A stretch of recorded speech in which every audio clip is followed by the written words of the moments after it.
What if I told you that while millions of ordinary investors were watching their life savings collapse, some funds were actually making money? In 2008, when global markets lost over 40% of their value, a handful of European hedge funds walked away with double-digit gains. During COVID-19, when the FTSE 100 crashed 35% in weeks, some managers were already positioned to profit. And in 2022, when inflation and rising interest rates destroyed both stock and bond portfolios, a rare event called a correlation breakdown, certain European funds thrived.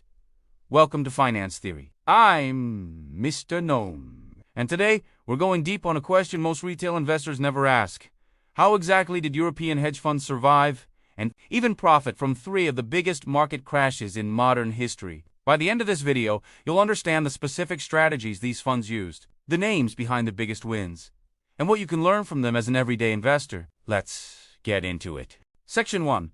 What makes a hedge fund different before we dive into the crashes? Let's quickly set the scene because hedge funds operate in a completely different world to the index funds and ETFs most of us use. A traditional ETF or mutual fund is essentially it buys assets and hopes they go up. Simple. A hedge fund, on the other hand, has an entire toolkit of strategies: short selling, leverage, derivatives, macro bets, arbitrage, and in Europe, these are often structured under the AIFMD, the Alternative Investment Fund Managers Directive, which gives them more flexibility than UCITS funds, but also restricts access to professional and institutional investors. The key thing to understand is this: hedge funds are designed to make money in a market condition, not just bull markets. That's their entire pitch. And in crash years, that pitch gets tested hard. So, did it hold up? Let's find out. Case Study 1. The 2008 global financial crisis. The year is 2008. Lehman Brothers has just collapsed. The entire global banking system is on the edge of failure. The FTSE 100 falls nearly 48% peak to trough. The Euro Stoxx 50 loses over 55%. Panic is everywhere. And yet, according to data from hedge fund research, the average global macro hedge fund lost only around 4.6% in 2008, compared to equity markets losing 42.50%. Some did far better than that. Let's look at two European examples. First, Paulson & Co.'s European operations. Yes, John Paulson is American, but his The Greatest Trade Ever involved significant European bank short positions. His funds famously shorted mortgage-backed securities and bet against financial institutions, including major European banks. The result, returns exceeding 500% in certain funds during 2007 and 2008. B-roll, archival footage of Lehman collapse, or animated infographic. Second, and closer to home, Brevan Howard, a London-based macro hedge fund founded in 2002. Their flagship fund reportedly gained around 20% in 2008, a year when virtually every traditional asset class collapsed. How? By making large macro bets on interest rate movements and currency positions. They anticipated that central banks would slash rates aggressively. They were right. The lesson from 2008 is this: the funds that survived had two things in common. 1. They were not correlated to equity markets. 2. They had clear macro views and used derivatives to express those views with precision. They didn't just react to the crash, they anticipated it. Case Study 2. COVID-19, the fastest crash in history. Fast forward to February 2020. COVID-19 is spreading rapidly. On February 20th, markets begin their descent. By March 23rd, the FTSE 100 had fallen 35% in just 33 days. The fastest bear market in history. For most investors, it was brutal. But for certain hedge funds, it was an opportunity. One of the most remarkable European stories from COVID is Ruffer LLP, a London-based investment manager. While not a traditional hedge fund in structure, Ruffer uses hedge fund-like strategies. In 2020, their multi-asset portfolios reportedly made gains of around 16% while markets collapsed. Their secret: a combination of gold positions, long-dated government bonds as a safe haven, and crucially, they had purchased put options on equity markets before the crash hit. They also held a small but significant allocation to Bitcoin, which recovered sharply by late 2020. Another name worth mentioning: Man Group, Europe's largest publicly listed hedge fund, headquartered in London. Their trend-following strategies, which use algorithms to track momentum, actually benefited from the sharp directional moves in both the crash and the subsequent recovery. Trend-following funds, by design, can profit from sustained moves in either direction. The COVID crash had one unusual feature.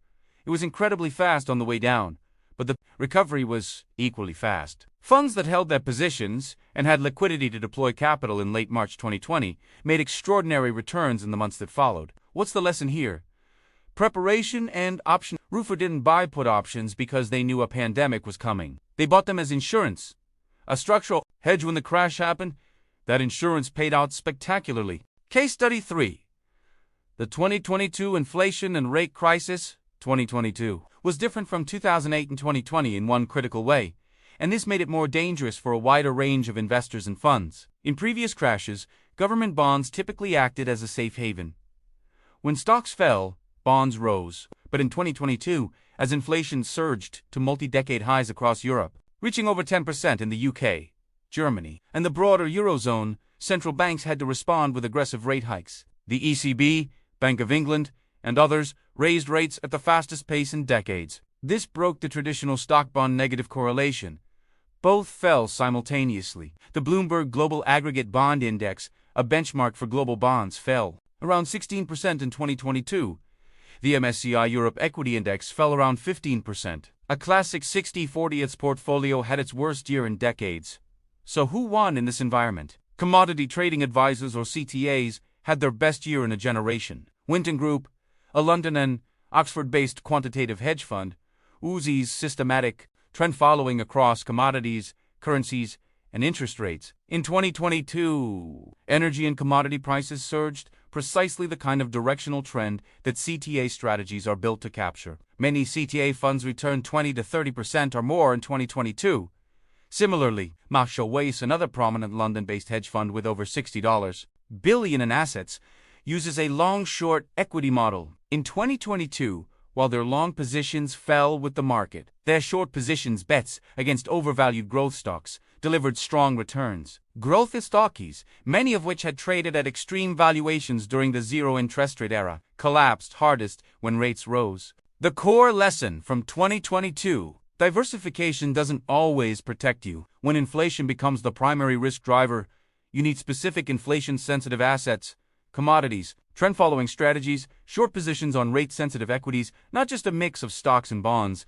What can you learn from this? Now I know what you're thinking. This is all fascinating, but hedge funds have minimum investments of €500,000 or more. What does any of this mean for me?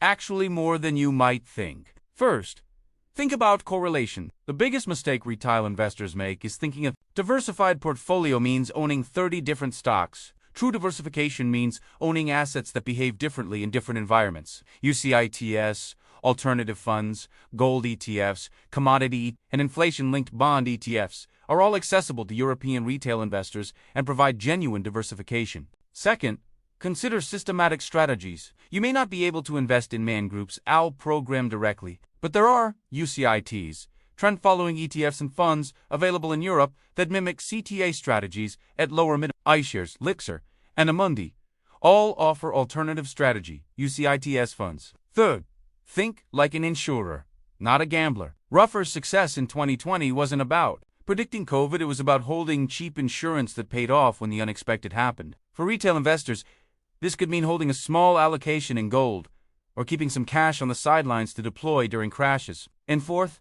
don't chase performance. Many retail investors moved into hedge fund style strategies after 2008 or 2020, right as those strategies were becoming crowded and expensive. Timing the strategy cycle is just as hard as timing the market. In 2008, macro funds like Brevan Howard survived by anticipating rate cuts and making directional bets with derivatives. In 2020, funds like Ruffer survived through structural hedges and asset class diversification that included gold, bonds, and options. In 2022, quantitative CTA funds like Winton and long-short equity funds like Marshall Wace thrived, precisely because they could profit from the environment that destroyed conventional portfolios.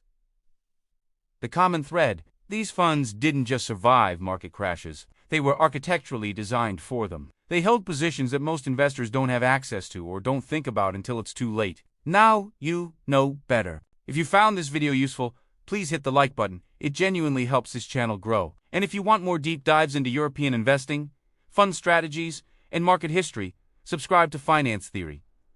We post every week. Drop a comment below. I'd love to know, which of these 3 crises do you think was hardest to navigate as an investor? Let's talk about it! Until next time, stay curious, stay informed, and keep building.